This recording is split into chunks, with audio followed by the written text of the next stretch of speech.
Hello friends, நம்ம இன்றைக்கி இதை பற்றி பார்க்க போகிறோம்னா மல்லி வரப்போகிற எபிசோடில் என்ன இன்ட்ரெஸ்டிங்கான சுவாரஸ்யமான விஷயம் நடக்க போதாங்க பார்க்க போகிறோம். வாங்க வீடியோக்குள்ளே போயிடலாம்.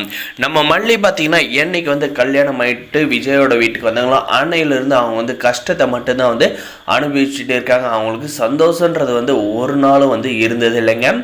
இப்போ பார்த்தீங்கன்னா நம்முடைய மல்லி அந்த மந்திர கயிறை கட்டின விஷயம் தெரிஞ்சு அந்த கயிறும் எவ்வளோ தைரியம் தான் வசிய கயிறை என் கையில் கட்டியிருப்பா அப்படின்னு சொல்லிட்டு விஜய் அதை கலட்டி கொடுத்ததோடு சரி, நம்முடைய மல்லி எப்படி தாலி பிரித்து கோக்கிற ஃபங்க்ஷனுக்கு விஜய் ஒத்துக்க வைக்கிறது பெரியம்மா வேற எல்லா ஏற்பாடும் பண்ணிட்டாங்க. விஜய் கண்டிப்பாக இந்த ஃபங்க்ஷனில் கலந்துக்குவார் நம்பிக்கையில் இருக்காங்க அப்படின்ற மாதிரி நம்ம மல்லி நினச்சிட்டு இருக்காங்க. அதுக்கப்புறம் சரி வேறு வழி இல்லை அப்படின்றதுக்கோசரம் நம்முடைய மல்லி போயிட்டு விஜய்கிட்ட பேச போகலாம் அப்படின்றதுக்காக போகிறாங்க. விஜய் பார்த்தீங்கன்னா பயங்கர பிஸியாக லேப்டாப்பில் வேலை பார்த்துட்டு இருக்காருங்க.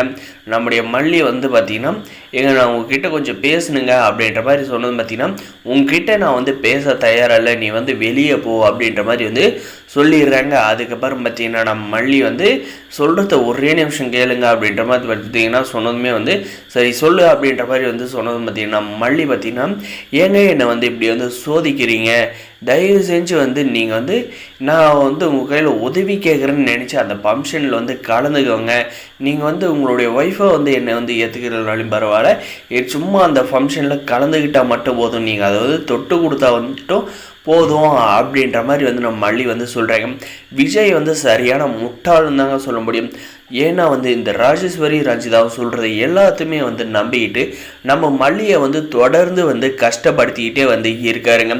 இப்போவுமே பார்த்தீங்கன்னா தான் ஒய்ஃபு தான் மகளுக்காக தான் மல்லி இந்த தேகத்தை பண்ணிக்கிட்டு இருக்கா அப்படின்றத கொஞ்சம் கூட புரிஞ்சிக்காத நம்ம மல்லி பார்த்தீங்கன்னா அந்த தாலி பிரித்து கோக்குற ஃபங்க்ஷனுக்கு கூட விஜய் கோயில் பார்த்தீங்கன்னா உங்களுக்கு காலில் விழுந்து கூப்பிட்றேன் அப்படின்ற மாதிரி கை கூப்பி வணங்கி கூப்பிட்றாங்க. அதுக்கப்புறமா இந்த விஜய் ஒத்துக்கிறாருன்னு பார்த்தீங்கன்னா கண்டிப்பாக மனசு இறங்கலுங்க. அதுக்கு நம்மளுடைய மல்லியோட கண்ணீர் கண்ணிலேருந்து இறங்கின அப்புறம் தான் சரி நான் அந்த ஃபங்க்ஷனுக்கு வரேன் அப்படின்ட்டு ஒத்துக்கிறாங்க.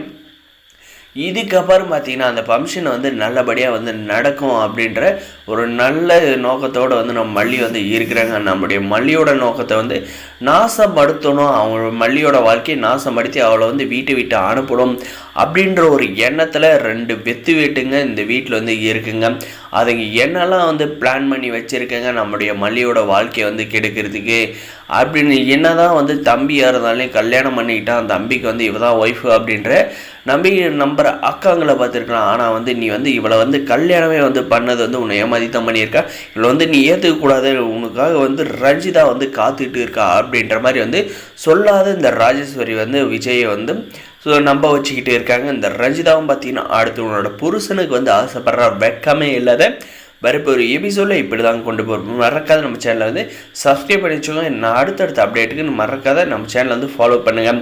நம்முடைய மல்லியோட கழுத்தில் விஜய் தாலி மறுபடியும் கட்டுவாரா, இல்லை சதியால் நம்முடைய மல்லி கழுத்துலேருந்து தாலி அவங்கள விட்டு தள்ளி போயிருமா அப்படின்றதாங்க இருக்க போகுது. முடிஞ்ச வரைக்கும் ஸ்கிப் பண்ண பாருங்கள். மறக்காத நம்ம சேனலை சப்ஸ்கிரைப் பண்ணால் சப்ஸ்கிரைப் பண்ணி பெல் ஐக்கனை ஆனில் போட்டுங்க. அப்போ தான் போகிற வீடியோவில் நோட்டிஃபிகேஷனை பாருங்கள். தேங்க்ஸ் ஃபார் வாட்சிங்.